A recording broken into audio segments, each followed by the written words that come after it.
Bom dia, nono ano, tudo bem? Certo? Vamos começar a nossa aula. Essa é a nossa aula de número 2, quarto bimestre, ok? Nós vamos ter como tema o mundo contemporâneo, ok?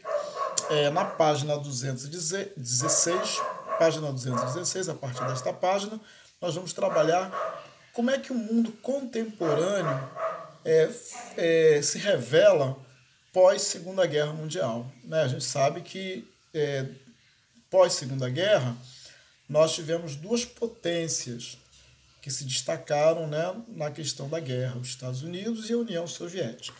Bem, vamos ver como é que a União Soviética se destacou. Na União Soviética, a ditadura de Joseph Stalin havia promovido grandes avanços em setores como a indústria, a agricultura, a educação e a saúde. Ok? Ao mesmo tempo, seu governo foi marcado pelo autoritarismo e pela perseguição e expurgo dos que eram considerados inimigos do regime. Então, eles começaram um processo de desenvolvimento da União Soviética, né? Porque a União Soviética é a União das Repúblicas Socialistas Soviéticas. Uma série de repúblicas se juntaram à Rússia e criaram um bloco econômico chamado de um bloco comunista. E esse bloco ele tinha como ênfase fazer funcionar as coisas para todos de forma igual. Claro que tinha uma oposição, tinham pessoas que pensavam diferente, que não queriam aquele modelo. Né? Elas queriam um modelo mais capitalista, onde quem tem dinheiro, quem tem recurso, poderiam ter as coisas. Bem, após a morte de Stalin, em 1953, Nikita Khrushchev governou a União Soviética até o ano de 1964. Okay? Esse período ficou conhecido como desestalinização do regime, por causa da gradativa abertura política por meio de mudanças, como o fim do trabalho forçado, né, nos gulags, campo de trabalho, e a flexibilização da censura. Então começou um movimento de abertura com o Nikita. Bem, Khrushchev assumiu uma posição crítica em relação à política de Stalin, denunciando as atrocidades cometidas durante seu governo. Então, ao assumir, ele, né, colocou a público, né, as atrocidades, as maldades que eram feitas no regime. Muitos dirigentes retiraram do Partido Comunista e passaram a encorajar a libertação do seu país do controle de Moscou, que é a capital da antiga União Soviética. Né? Então, assim, com isso, depois de Nikita, nós vamos ter em 85 Gorbachev. Ele vai assumir o poder na União Soviética e lançou programas de reformas para modernizar as estruturas políticas e econômicas do país. Ele vai lançar dois programas, a Perestroika e a Glasnost. A Perestroika, né, que traduzido quer dizer reestruturação, foi um programa de reformas com o objetivo de diminuir a ação do Estado sobre a economia. Né? Então, o Estado soviético era muito forte sobre a economia, determinava o preço das coisas, o valor do dinheiro, a propriedade não era privada, a propriedade era estatal. Então, ele começou a mudar essa estrutura econômica. Bem, e no caso da Glasnost, que quer dizer transparência, tinha como objetivo diminuir maior transparência e liberdade política no país. Então, como eles não podiam votar, não podiam participar de nada, era um grupo menor que decidia as coisas, o que Gorbachev queria? Ele queria que tivesse mais transparência e mais participação política da população nas decisões sobre o país. Né? E com isso, começou o fim dos regimes socialistas na Europa Oriental. Né?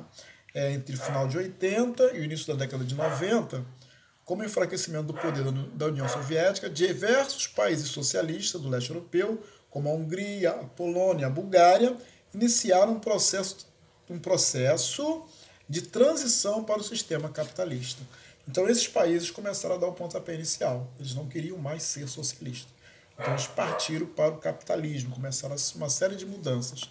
E aí começa também o fim da União Soviética. Eles começam a diminuir de tamanho. Né? Apesar da Rússia ser um dos grandes países do mundo, eles perderam muitos aliados nesse momento. E aí, o que vai acontecer? Claro que os Estados Unidos cooperou para que a União Soviética fosse desestabilizada cada dia mais. Né? E parte então para quê? Para uma Guerra Fria. Né? O mundo após a Guerra Fria era a disputa dessas duas potências, desses blocos. O bloco capitalista contra o bloco socialista. E com isso, depois de todo esse processo, a gente vai entrar no mundo globalizado, né? Na globalização. Né? O que é isso?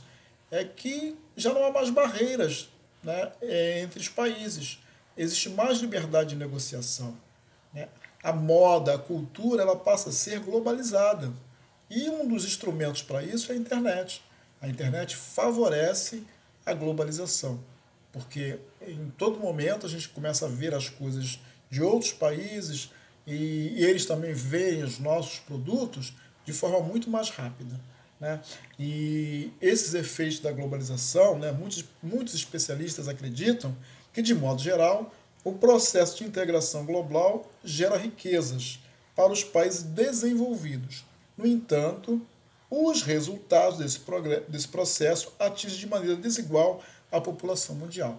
Então, a globalização, segundo alguns estudiosos, é muito boa para os países ricos. Já para os países pobres, que estão buscando desenvolvimento, eles sofrem muito, porque principalmente com a desvalorização dos seus produtos. Okay? O mundo é um mundo digital, né? Um mundo moderno, e a globalização, esse processo, favorece muito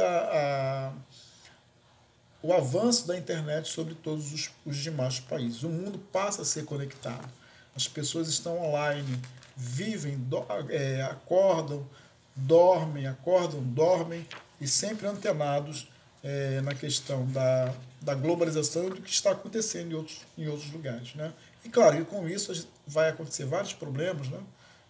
Com essa questão dessa globalização e dessa queda da capacidade econômica de outros países, que passam a ficar mais pobres ainda, a gente vai ter vários problemas. Né? Um dos problemas é o terrorismo.